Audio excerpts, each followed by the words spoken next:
Gusto mo bang magsimula ng fried chicken business?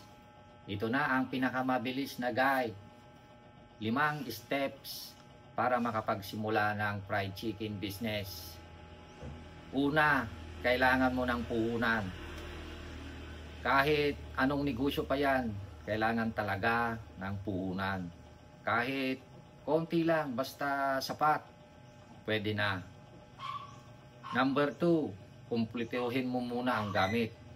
Tulad ng fryer, ng okawa, tulad ng cart, tent, mga gamit sa pagluto, at mga ingredients.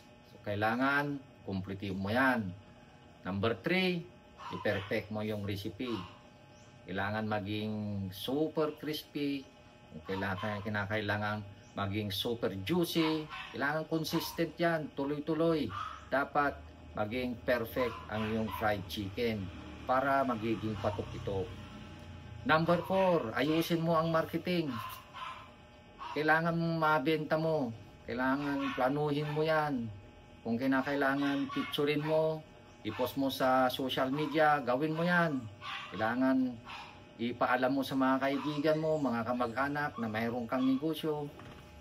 Kailangan matry nila, masubukan nila, kailangan matikman nila para malaman nila kung gaano kasarap, ka-crispy, ka-juicy ang iyong fried chicken. Number 5, planuhin mabuti ang strategy. Kailangan ng magandang presyo. Kailangan ng i-target mo ang customer.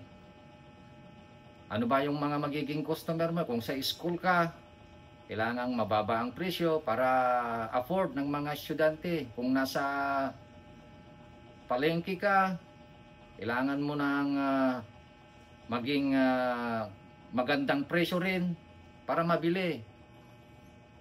Kailangan planuhin ng lahat.